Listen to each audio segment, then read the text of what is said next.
Salut gang, ici Michael ou Mr. Flamingo si vous préférez.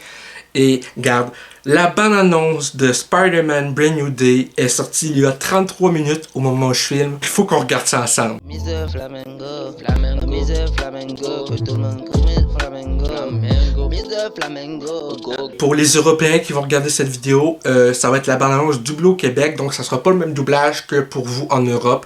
Bref, regarde, on va regarder ça ensemble. Ça va être jouissif! C'est notre première journée au MIT. J'arrive pas à y croire. Allez, MJ, essaie de faire comme si c'était pas le plus beau jour de ta vie. Impossible. Ah, je le savais.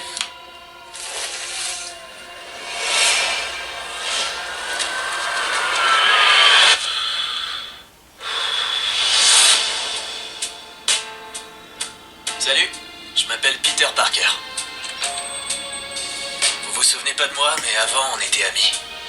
Quelque chose de terrible allait se produire et le seul moyen de l'empêcher, c'était que tout le monde oublie qui j'étais.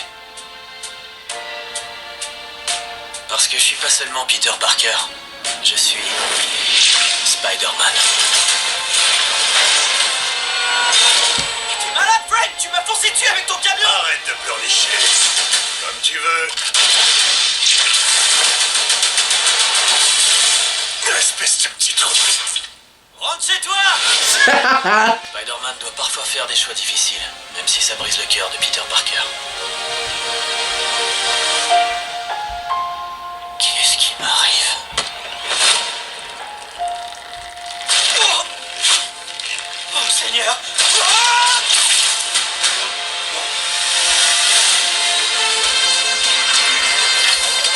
Excusez-moi, Docteur Banner, j'aurais besoin de votre aide. Comment vous appelez-vous, jeune homme? Si votre ADN est en mutation, ça représente un énorme danger. Les araignées ont 3 cycles de vie. Et entre chaque cycle, l'araignée devient plus vulnérable aux menaces. Nous sommes face à un danger impossible à contrôler.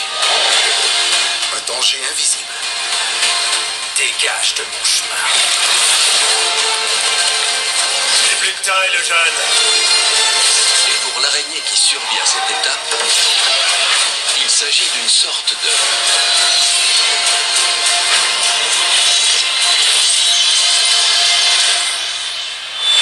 renaissance. Jolie fleur. Ouais, c'est un cadeau de bienvenue. Moi, c'est MJ. Je suis rien que le voisin de l'appart en face. Le voisin sympa du quartier. Oh my god, Judy! Fucking frisson! Oh.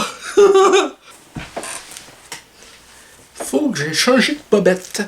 J'ai trouvé que cette bande-annonce était parfaite. T'en as suffisamment pour être calissement excité, mais t'en as pas assez pour avoir une idée nette de l'histoire.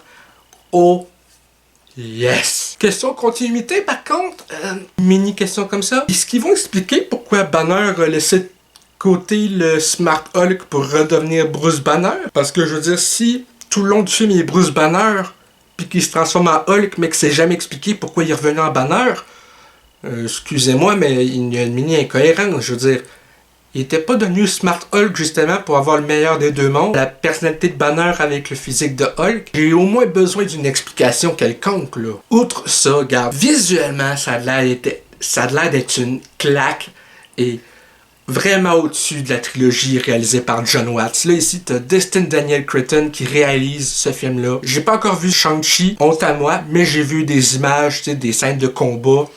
Donc, je vois déjà une différence niveau, si je peux dire, visuel lors de scènes d'action. Il y a beaucoup plus de substance derrière, juste parce qu'on voit dans la bande-annonce, en tout cas selon moi. C'est génial. Et en plus, là, c'est le 4e film solo Spider-Man, mais le premier où il donne vraiment l'impression d'être Spider-Man dans un sens, parce que, bon, autant j'adore la trilogie de Tom Holland, l'aspect qui était le plus récurrent dans cette trilogie-là, c'est que t'avais pas le feeling qu'il soit le Spider-Man qu'on connaît. Parce que, autant avec celui de Tobey Maguire ou d'Andrew Garfield, c'était le seul super-héros de New York.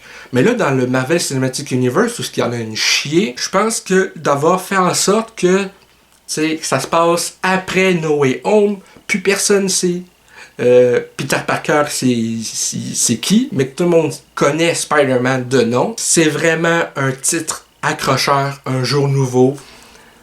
Et vraiment, ça nous donne là le Spider-Man qu'on a vu évoluer dans la première trilogie, si je peux dire. Mais là, ici, être 100% en solo, ses propres technologies, ses propres lance-toiles, pas la technologie Stark pour reconnaissance faciale puis tout le kit. J'ai vraiment hâte de voir ce que ça va donner. Puis je suis content dans la bande-annonce, c'est des doubleurs habituels de la trilogie et des autres films du Marvel Cinematic Universe, donc j'ai très hâte de voir ce que ça va donner. T'as un aperçu de Scorpion. J'imagine que quand t'entends la voix qui parle d'une renaissance, en anglais, je sais que c'est supposé être Marvin Jones 3 qui va jouer Tombstone. Vraiment hâte de voir comment ils vont incorporer aussi Frank, parce que veut pas Frank dans les séries qui étaient sur Netflix et maintenant Disney+, il est vraiment plus dark, mais on se doute bien que Spider-Man va être un film PG-13. Ce que je veux, c'est que Frank soit pas censuré par le ratings, mais plutôt que les atrocités qu'il va commettre contre les méchants de façon létale, qu'on les voie pas en caméra, qu'on voit plutôt une répercussion plus soft, si je peux dire, des cadavres à terre, une mini tache de sang par-ci par-là, sans compromettre qui est Frank Castle. Donc j'ai très hâte de voir ce que ça va donner. Dites-moi dans les commentaires ce que vous avez pensé de cette bande-annonce-là. Hâte de vous lire. C'était Michael, et je vous dis à la prochaine. Peace and love!